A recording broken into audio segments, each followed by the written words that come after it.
Hello, everybody, and welcome back to my latest edition of NFL predictions. This time for Week 13 coming up.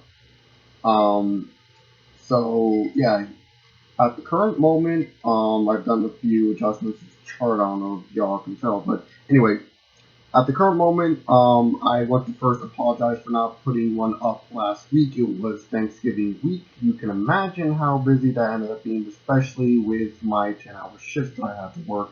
So it made it next to impossible for me to actually get a video done. And because the three games had started already on Thanksgiving, it was already too late in order to do Week 12. So, with that being said, I'll just tell you the results of my predictions from Week 12 and my predictions from that point on. So, first of all, I am pretty upset at the fact that during Week 12, I had and believe this or not, I had every single prediction right except for one. And I think it's the most obvious of the bunch, the Seahawks versus the Buccaneers. What on earth happened? That was so left field. That everything else managed to happen, which I was so shocked. Especially that shocker between the Broncos and the Chiefs. That was a spectacular game.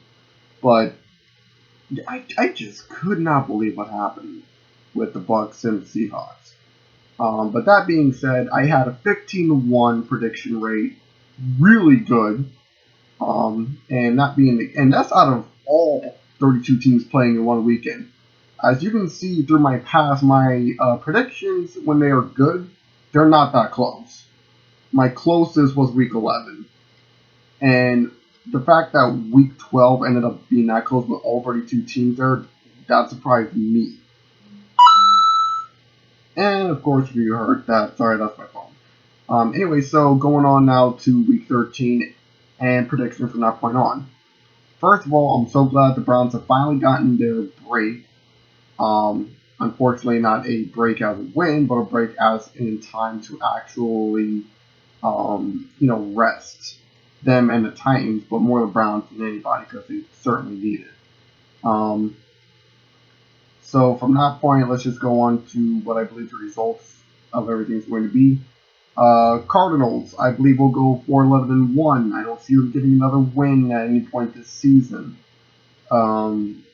Simply put, the team's just not organized well. Palmer is such a question quarterback because I believe he can be good, but he's not being as good as he really should be at the moment, and the team is not shining. The loss to the Falcons definitely showed how weak their defense is. That's another big problem there. So that's why I believe they're going to go that week of 4-11-1.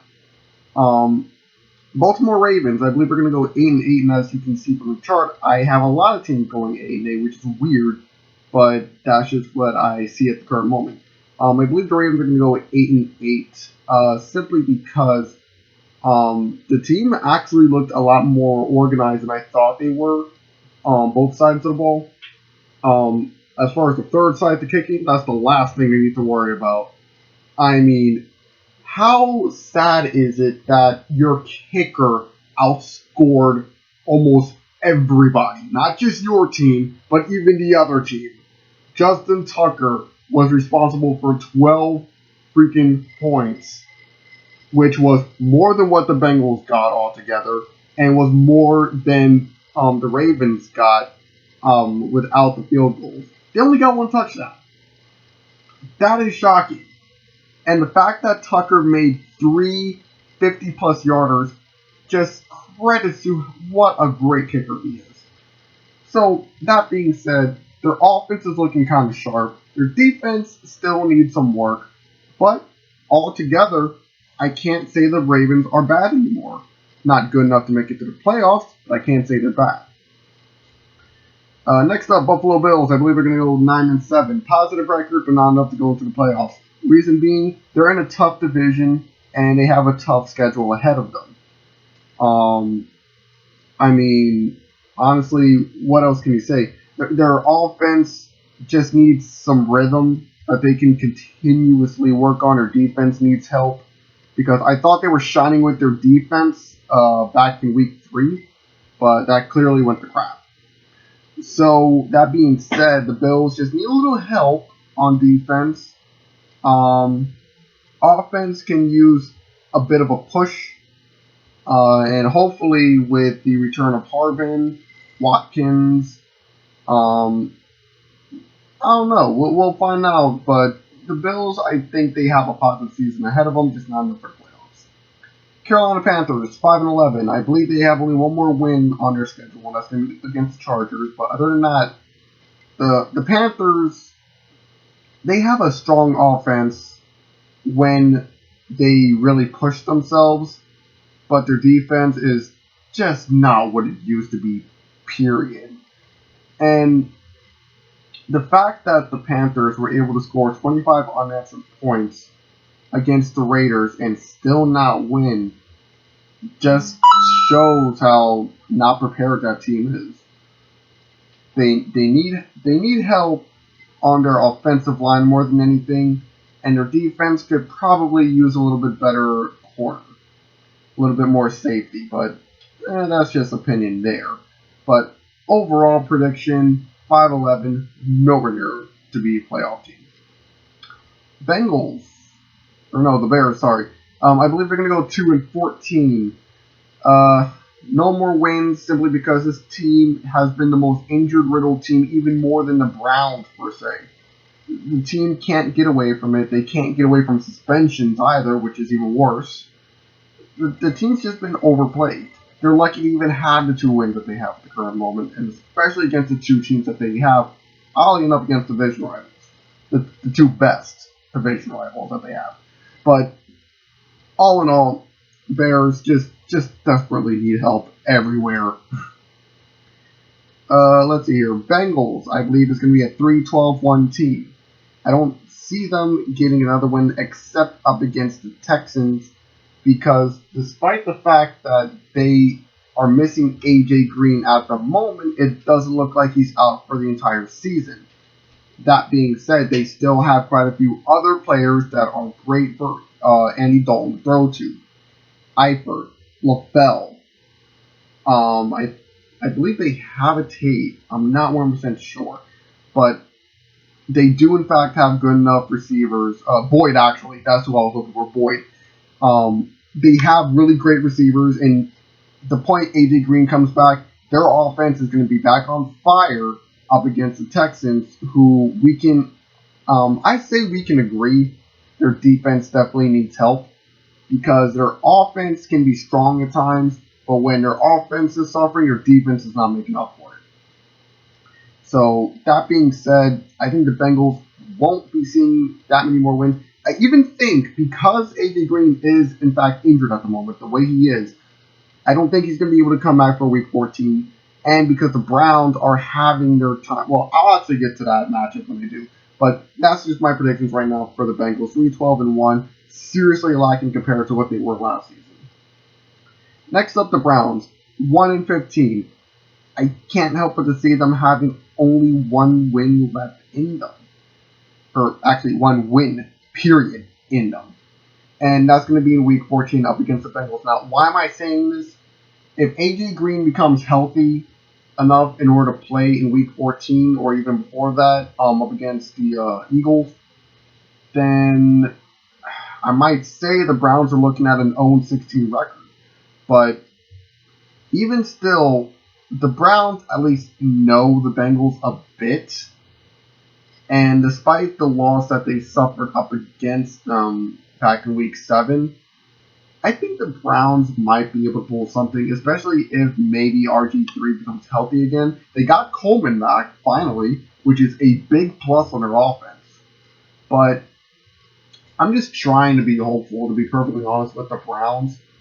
And despite this being honest predictions, I'm trying to be hopeful for them because I don't want to see an 0-16 team, to be honest.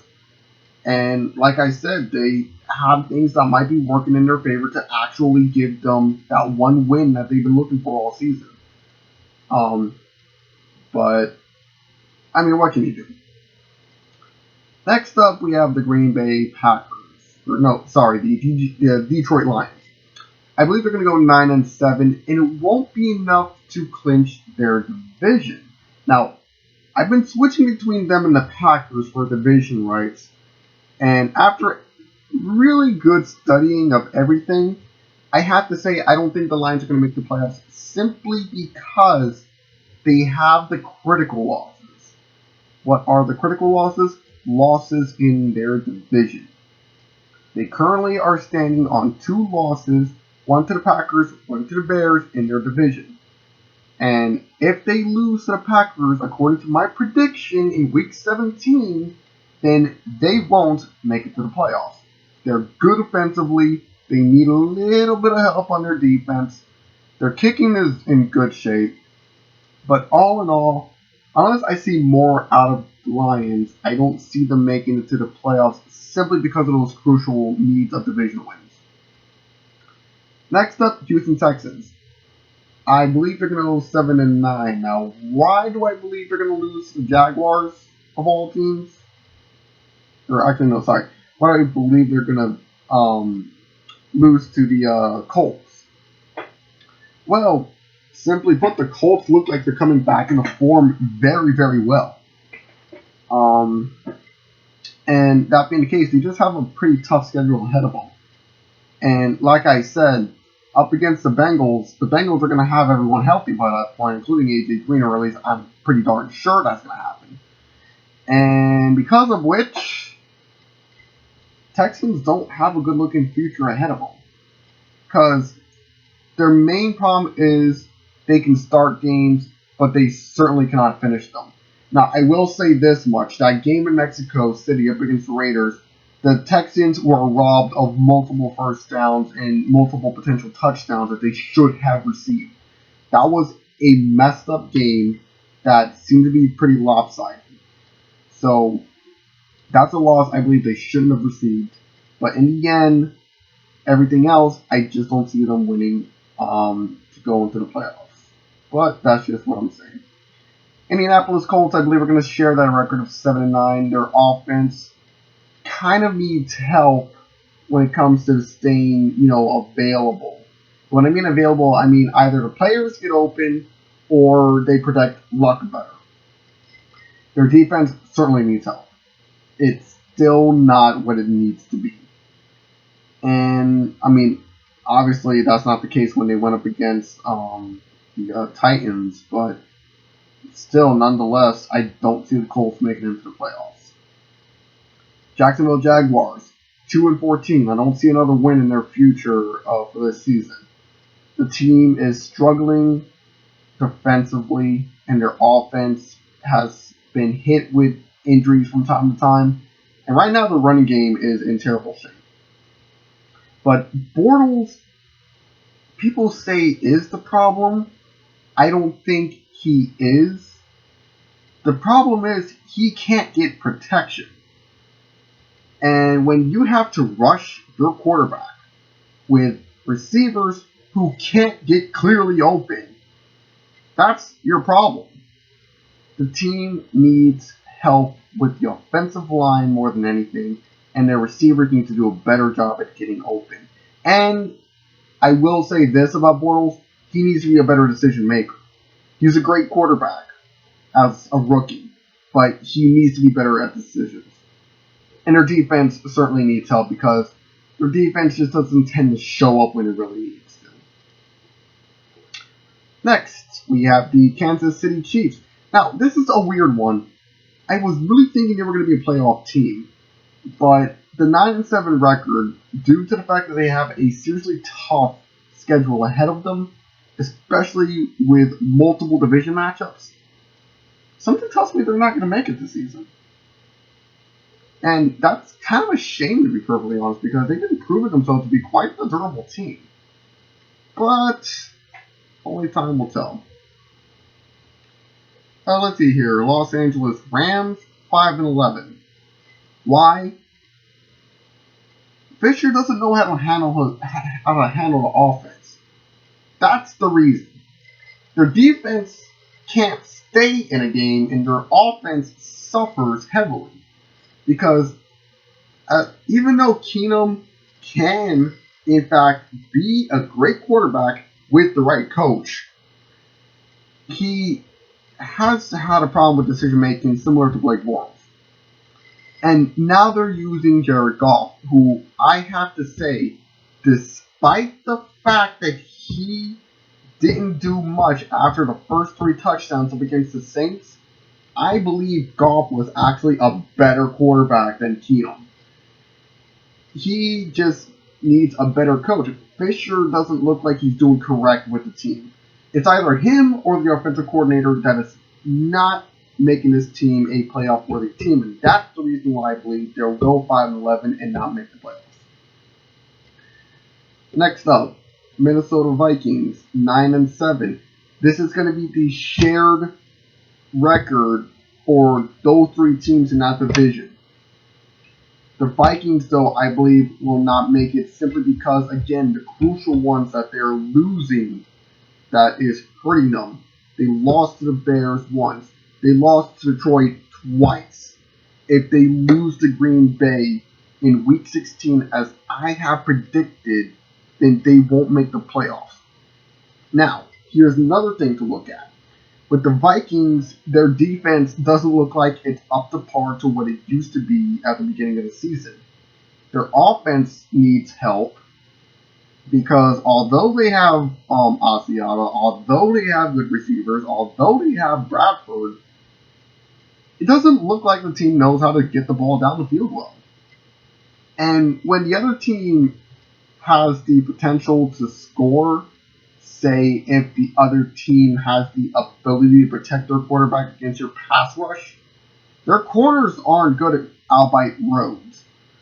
But their defense definitely needs to be a little bit more aggressive if they want to be able to get more wins and in order to make it to the playoffs. But we'll see how that turns out. Let's see. We have the New Orleans Saints, I believe, going 8-8. Their offense has continuously stayed strong, and the game up against the Rams was the best example of that. When your quarterback is throwing down so many touchdowns on the team that he decides to let the wide receivers have a crack at it, that's a problem on other teams' defenses. That just shows that your offense is good. But defense-wise, man, they were lucky they were able to stop the Rams, but then again, it's the Rams we're talking about. Saints have a serious problem at stopping offenses.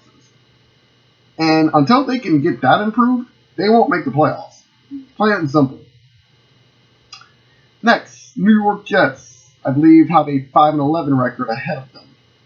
Now, that seems a bit optimistic, but up against the Colts and the 49ers, I think they actually have a chance, especially the way that they show that they could actually, stop the Patriots for a while. That shows that they actually thought their defense out. And their offense is starting to spark a little bit, but not enough.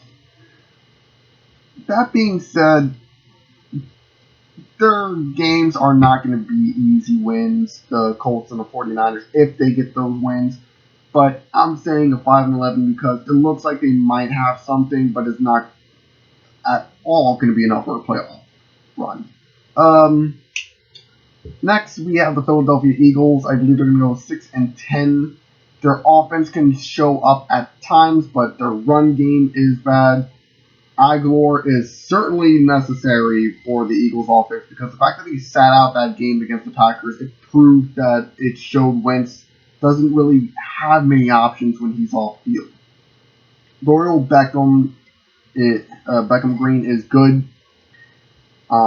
Smallwood can be good. Wentz clearly showed that he can be good running himself, but the Eagles don't have what it takes. Their defense is completely gone when it comes to pass rushing, and it can't stop, top tier teams. And they're in, without question, the toughest division in the NFC, the East. So they just don't have an easy route ahead of them. That's why I believe they won't make the playoffs. Next up, San Diego Chargers. I'm going to say this right now. If the San Diego Chargers were in pretty much any other division, they would have been making the playoffs without question. They just have the bad luck of being in the AFC West. They would have been having more wins had it not been for the divisional rivals that they have. Because this is a strong offensive team, and their defense can be good at times. But the fact that they're in the AFC West and the fact that they were having problems early on with finishing games, that's the only reason why they're not going to make playoffs this season. Had it not been for that, this team would have been a strong contender for playoffs, and heck, maybe as far as the divisional round. But all I can say is whoever is defensive coordinator for the Chargers needs to either improve or get replaced. Next up, San Francisco 49ers. I see only a 3-13 in their future. The Bears should be an easy win for them because the Bears are suffering way too much when it comes to injuries.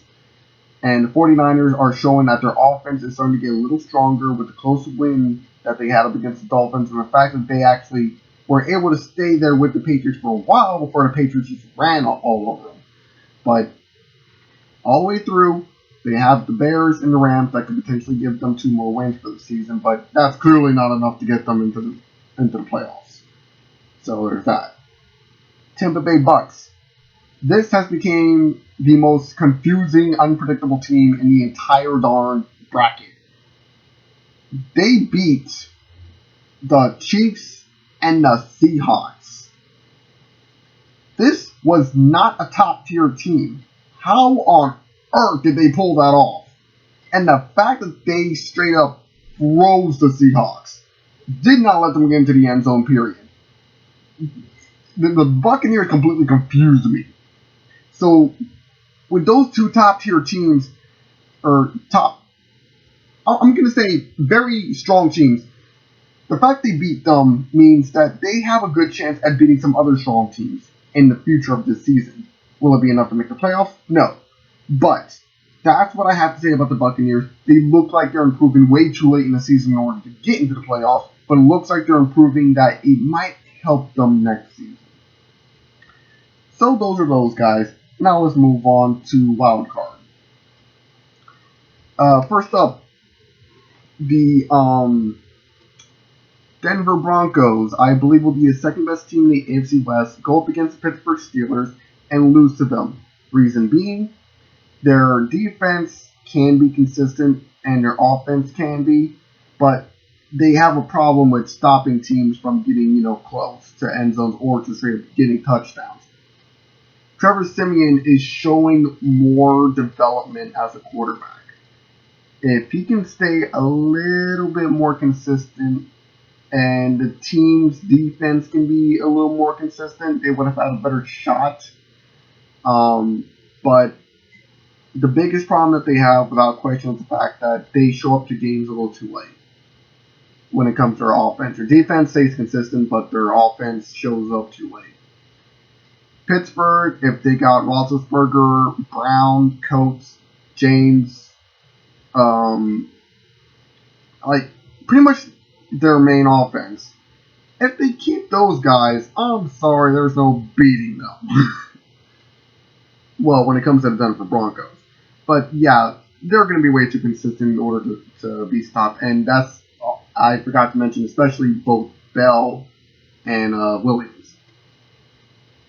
So, Broncos, playoffs, just no win there. Next up, Green Bay Packers. I believe they'll be the one and only team from the NFC North to make it to the playoffs, but lose immediately to the Redskins. Reason being, if you saw the game between them and the Redskins, then you already know the reason why. The Packers' defense crumbled against them. They were close, I think, for a while, but once Cousins started to just shoot out long shots, the Packers' defense was nowhere to be seen. They couldn't pass rush as good, and their corners were terrible. So, if they go up against each other the way that I have it played out here, then based on my predictions and based on the ways that they would be set up, via the NFL playoff regulations and stuff, then the Packers are not going to be able to make it because their offense might be able to do something, but their defense won't be able to stop the Redskins, period. Next up, New York Giants. Third best team in the NFC East with a 10-6 record. And that's not going to get past the Flying Falcons. Especially what they did to Arizona and Minnesota. And the fact that they have just simply way too many weapons. Julio Jones, Mohamed Sanu, Tammy Gabriel, Tevin Coleman, Devontae Freeman. You can't stop that! They're a monstrous team. And because of which, even though the Giants have a defense that seems to be getting better and better each game that they're showing up to, I don't think it will be enough in order to secure a win in the playoffs up against the Falcons of all people. So, there's that. The Tennessee Titans, I believe, will go 8-8 and be the only team from the AFC South to make the playoffs and lose immediately to the Dolphins. This was a very, very tough choice for me to actually make when it came to who I would believe would win between these two, because they are almost dead on, like, similar. The Titans have multiple weapons that they can use as far as Wright, Walker, Murray, Henry, Mariota. They have the potential to be such a strong team, but they're not showing consistency, period. They can show up early to a game and really bust the door down, but then when it comes to putting the door back up to stop the other team, that's when they show that they used too much strength early on, and now they're tired. And the fact that Dolphins have a weird problem of not showing up until late in games, that's where I'm seeing the issue here. Who's going to win? A team that shows up early and can keep teams from, scoring afterwards for a while, or the team that shows up late in the games but can secure them with very dominating plays? I have to go with the Dolphins simply because the Titans have not been showing consistency, whereas the Dolphins have been. And that's the only reason why. Now, over to the divisionals. And yes, this is going long, but what can you do? I believe the Dolphins will beat the Titans with an 11-5 record, being the second best team in the AFC East. I believe they'll beat the Titans, but lose to the Raiders. Raiders' defense and offense would overwhelm the Dolphins without question. I mean, the Dolphins may be strong, but they're not that strong. All I can say there. Next up, Pittsburgh Steelers, number one team in the AFC North with an 11-5 record. I believe they will lose to the Patriots after beating the Broncos because the Patriots are just too damn smart. That's all there is to it. Patriots are too smart, and even the possibility of losing Gronk doesn't mean crap. They are too strong a team offensively and defensively, even for the Steelers, because the Steelers secondary has not been showing up that often. That is why I believe they won't be able to win past the divisional. And then finally, this is the pretty interesting one. I believe the second seed team, the Seahawks, with an 11-4-1 record, being the only team from the NFC West, I believe they will lose to the Falcons. And why do I think that? The game where they got a pretty messed up win versus Atlanta, the Falcons will not be happy to see them. That was straight up ripped. And because of which, the Falcons are going to come out blasting. And if the game up against the Buccaneers is any showing of it, then by no means will the Seahawks be able to beat the Falcons. End of story. Now, next up, We have the Washington Redskins, who I believe will lose to the divisional rival, number 1 seed in the NFC, the 15-1 Cowboys.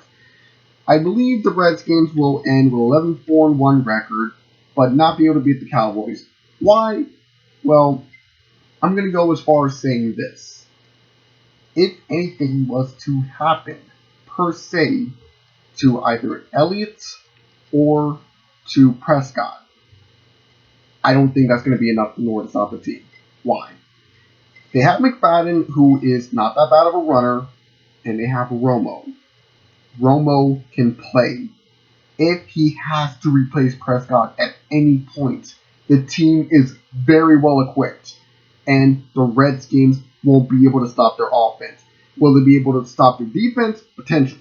But Redskins have a bit of a problem with their defense at stopping offenses.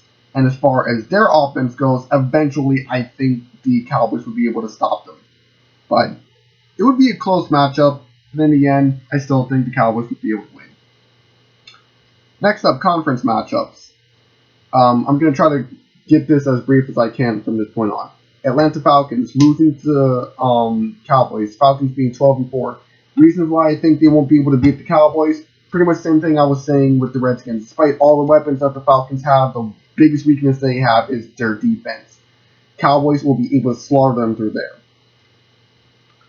Next up, the Raiders, I believe, will lose to the Patriots simply because I still believe the Patriots are too smart of a team with too many weapons, with too strong a defense, even for the Raiders to overcome. And despite the fact the Raiders would end 14-2, number 1 team in the AFC West, being the number 1 seed in the AFC, I still don't think they'll be able to beat the Patriots. Finally, Super Bowl in Houston in NRG Stadium. Number 1 seed versus number 2 seed. Number 1 seed, 15-1 Dallas Cowboys would lose to the number 2 seed, number 1 AFC East, 14-2 Patriots, because of everything I've been saying about the Patriots so far. Too many targets, too strong a defense, too smart a team. Even the Cowboys, whether it be Prescott, whether it be Romo, whether it be Elliott, whether it be anybody on that team, they're not going to be able to stop the Patriots when it comes to offense, and the Patriots defense will be able to figure out how to stop them. So, I've been sticking with the Super Bowl result for weeks and weeks now. I still think it's going to be a close match between the Patriots and the Cowboys, but I still think the Patriots are on track to another Super Bowl win. But those are my predictions for Week 13. Tell me what you think in the comments. Tell me if there's anything that I might be able to improve other than the fact that I keep talking for way too long.